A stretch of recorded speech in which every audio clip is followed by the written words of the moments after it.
दोस्तों, अगर आपको भी राजस्थान और चेन्नई के बीच खेला गया महामुकाबला पसंद आया हो, तो हमारी इस वीडियो को दिल से एक लाइक ज़रूर कीजिएगा। आज की इस वीडियो का लाइक टारगेट सिर्फ और सिर्फ 600 लाइक्स है, तो लाइक करना तो बिल्कुल भी मत भूलिएगा। तो बिना किसी देरी के फटाफट वीडियो को स्टार्ट करते हैं। दोस्तों, दिल्ली के मैदान पर आईपीएल 2025 का एक ऐसा धमाकेदार मुकाबला देखने को मिला, जिसमें अंतिम ओवर तक कहना मुश्किल था कि आखिर कौन सी टीम इस मैच को जीत सकती है। इस रोमांचक मुकाबले में आईपीएल की दो खतरनाक टीमें, चेन्नई सुपर किंग्स और राजस्थान रॉयल्स, आमने सामने थीं। करोड़ों क्रिकेट प्रेमियों को इस मैच का बेसब्री से इंतजार था। पूरा स्टेडियम दर्शकों से खचाखच भरा हुआ था। दोनों टीमें पूरी तैयारी के साथ मैदान पर उतर चुकी थी। इस मुकाबले में सिक्का उछाला गया तो टॉस जीतकर राजस्थान रॉयल्स के कप्तान संजू सैमसन ने गेंदबाजी करने का फैसला किया। वहीं उन्होंने चेन्नई की टीम को बल्लेबाजी करने के लिए आमंत्रित किया। चेन्नई की तरफ से बल्लेबाजी की शुरुआत करने के लिए उनके दो खतरनाक बल्लेबाज आयुष महात्रे के साथ डेवोन कन्व की जोड़ी मैदान पर उतरी। दोनों बल्लेबाजों के कंधों पर अपनी टीम को अच्छी शुरुआत दिलाने की जिम्मेदारी थी। वहीं राजस्थान की तरफ से पहले ओवर में गेंदबाजी करने के लिए आए तुषार देशपांडे की पहली गेंद पर आयुष ने सिंगल लेकर अपनी टीम का खाता खोला। अब स्ट्राइक पर कन्व आ चुके थे। ओवर की दूसरी गेंद पर उन्होंने दौड़कर 2 रन बटोर लिए और स्ट्राइक अपने पास ही रखा। तीसरी गेंद पर उन्होंने शानदार चौका लगाकर इस पारी का पहला बाउंड्री लगा दिया। लेकिन इसके बाद तुषार देशपांडे ने शानदार गेंदबाजी किया और अंतिम 3 गेंद पर उन्हें चकमा दे दिया। पहले ओवर में चेन्नई का स्कोर 7 रन ही बन सका। राजस्थान रॉयल्स की तरफ से दूसरे ओवर में गेंदबाजी करने के लिए आए युद्धवीर सिंह की पहली गेंद पर आयुष को सिंगल ही मिल सका। फिर दूसरी गेंद पर कन्व ने खतरनाक चौक झड़कर अपनी टीम के स्कोर को रॉकेट की रफ्तार से आगे बढ़ाया। फिर भी युद्धवीर सिंह ने हिम्मत नहीं हारा और इस चौके का बदला लेते हुए चौथी गेंद पर कन्व को रियान पराग के हाथों कैच पकड़वाकर उनको पवेलियन का रास्ता दिखा दिया। डेवोन कन्व अपनी टीम के लिए 8 गेंद पर 2 चौकों की मदद से 10 रन बनाकर बेहद निराश मन से वापस लौट गए। अब आयुष का साथ देने के लिए मैदान पर उर्मिल पटेल आ चुके थे, लेकिन वह भी ज्यादा देर तक नहीं टिक पाए और युद्धवीर सिंह ने जाते जाते दूसरे ओवर की अंतिम गेंद पर उनको भी अपने जाल में फंसाकर बैक टू बैक राजस्थान की टीम को 2 बड़ी सफलता दिला दिया। दूसरे ओवर में युद्धवीर सिंह ने सिर्फ 5 रन खर्च करके चेन्नई के 2 बड़े बल्लेबाजों को पवेलियन का रास्ता दिखा दिया।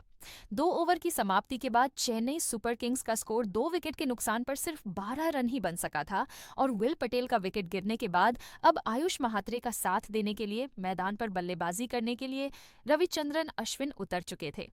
दोनों बल्लेबाजों के कंधों पर अपनी टीम की पूरी जिम्मेदारी आ चुकी थी। वहीं राजस्थान रॉयल्स की तरफ से तीसरे ओवर में गेंदबाजी करने के लिए एक बार फिर से आए तुषार देशपांडे ने शानदार गेंदबाजी करते हुए शुरुआती 2 गेंद पर आयुष को चकमा दे दिया और उनको एक भी रन नहीं मिल सका। लेकिन तीसरी गेंद पर आयुष ने अपने अंदाज में जबरदस्त चौका लगा दिया। चौथी गेंद पर वह एक भी रन नहीं ले सके, लेकिन फिर उन्होंने 5वीं गेंद पर एक और धमाकेदार चौका लगाकर तुषार देशपांडे की जमकर कुटाई कर दी। आयुष ने तीसरे ओवर से 8 रन जोड़कर चेन्नई के स्कोर को 20 रनों तक पहुंचा दिया। चौथे ओवर में राजस्थान के कप्तान संजू सैमसन ने फिर से युद्धवीर सिंह पर भरोसा जताया और गेंद को उनके हाथों में थमा दिया। लेकिन इस बार रविचंद्र अश्विन और आयुष ने मिलकर उनकी धज्जियां उड़ाकर रख दिया। ओवर की शुरुआती 2 गेंद पर दोनों बल्लेबाजों ने सिंगल ली। अब स्ट्राइक पर रविचंद्रन अश्विन थे। चौथे ओवर की तीसरी गेंद पर अश्विन ने शानदार चौका लगाकर अपने इरादे साफ कर दिए। इसी के साथ उन्होंने युद्धवीर सिंह को चेतावनी भी दे दिया। ओवर की चौथी गेंद पर अश्विन ने गगनचुंबी लगाकर चेन्नई के स्कोर को रॉकेट की रफ्तार से आगे बढ़ाया। 5वीं गेंद पर उन्होंने दौड़कर 2 रन पूरे कर लिए। इसी के साथ अंपायर ने उसे नो बॉल भी करार दे दिया और उन्हें एक एक्स्ट्रा गेंद भी मिल गई। इस फ्री हिट का फायदा उठाते हुए आयुष ने सनसनाता हुआ लगाकर युद्धवीर सिंह की जमकर कुटाई कर दी। फिर अंतिम गेंद पर ऑफ साइड की दिशा में चौका लगाकर युद्धवीर सिंह को घुटने टेकने के लिए मजबूर कर दिया। युद्धवीर का यह ओवर राजस्थान की टीम के लिए काफी महंगा साबित हुआ। दोनों बल्लेबाजों ने मिलकर इस ओवर से 24 रन जोड़ लिए। 4 ओवर की समाप्ति के बाद चेन्नई सुपर किंग्स का स्कोर 2 विकेट के नुकसान पर 44 रनों तक पहुंच गया। दोनों ही बल्लेबाज मैदान पर पूरी तरीके से सेट हो चुके थे और तेजी से रन बटोरते हुए अपनी टीम के स्कोर को आगे बढ़ा रहे थे। वहीं दूसरी तरफ राजस्थान की टीम को लगातार विकेट की तलाश थी। 5वें ओवर में कप्तान संजू सैमसन ने राजस्थान की गेंदबाजी में बदलाव किया और इस बार उन्होंने गेंद को क्वीना मफ्फाका के हाथों में थमा दिया। क्वीना मफ्फाका शानदार गेंदबाजी का नजारा पेश कर रहे थे, लेकिन तीसरी गेंद पर आयुष ने चौक जड़ दिया। इसके बाद भी आयुष का बल्ला रुकने का नाम नहीं लिया और चौथी गेंद पर एक और सनसनाता हुआ चौका लगाकर चेन्नई के स्कोर को तेजी से आगे बढ़ाया। क्वीना मफ्फाका ने 5वें ओवर में 11 रन खर्च कर दिए। 5 ओवर की समाप्ति के बाद चेन्नई का स्कोर 2 विकेट के नुकसान पर 55 रनों तक पहुंच गया था, जहां एक छोर से आयुष महात्रे चौकों और की बारिश करके चेन्नई के स्कोर को आगे बढ़ा रहे थे, तो वहीं दूसरी तरफ रविचंद्रन अश्विन भी कंधे से कंधा मिलाकर उनका भरपूर साथ दे रहे थे। दूसरी तरफ राजस्थान की टीम लगातार विकेट की तलाश में थी। राजस्थान रॉयल्स की तरफ से पावर प्ले का अंतिम ओवर लेकर आए तुषार देशपांडे, लेकिन इस बार आयुष ने तो अपना असली रूप दिखा दिया।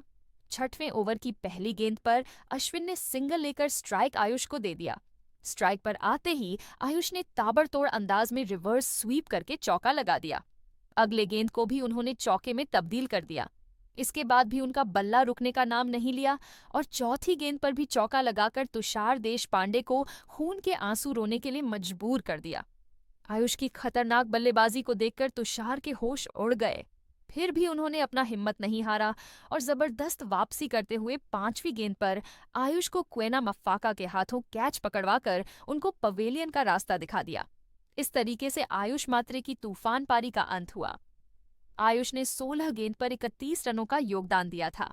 अपने इस बल्लेबाजी के दौरान उन्होंने 5 चौका और एक गगनचुंबी लगाया था, लेकिन रविचंद्रन अश्विन अभी भी मैदान पर डटे हुए थे और उनके साथ देने के लिए अब मैदान पर उतरे रविंद्र जडेजा। दोनों बल्लेबाजों के कंधों पर बड़ी जिम्मेदारी आ चुकी थी। तुषार देशपांडे ने 6वें ओवर से 13 रन जरूर खर्च किए, लेकिन उन्होंने आयुष के रूप में बड़ी सफलता अपनी टीम को दिल दिया। 6ठे ओवर की समाप्ति के बाद चेन्नई का स्कोर 3 विकेट के नुकसान पर 68 रन बन पाया। पावर प्ले की समाप्ति के बाद राजस्थान की गेंदबाजी में कप्तान संजू सैमसन ने फिर से बदलाव कर दिया और उन्होंने गेंदबाजी करने के लिए वाणिंदु हसरंगा को बुला लिया। हसरंगा की खतरनाक गेंद दोनों बल्लेबाजों को बिल्कुल भी समझ में नहीं आ रही थी और एक एक रन बनाना उनके लिए काफी मुश्किल हो रहा था। इसी का फायदा उठाते हुए हसरंगा ने तीसरी गेंद पर रविचंद्रन अश्विन को अपने जाल में फंसाया और सिमरन हिटमायर के हाथों कैच पकड़वाकर उनको भी वापस भेज दिया। अश्विन को 13 रन बनाकर वापस लौटना पड़ा। अब चेन्नई की टीम इस मुकाबले में फंसती हुई दिखाई दे रही थी।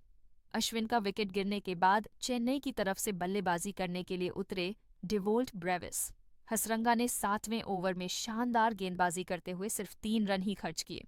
7 ओवर की समाप्ति के बाद चेन्नई का स्कोर 4 विकेट के नुकसान पर 71 रनों तक पहुंच गया था।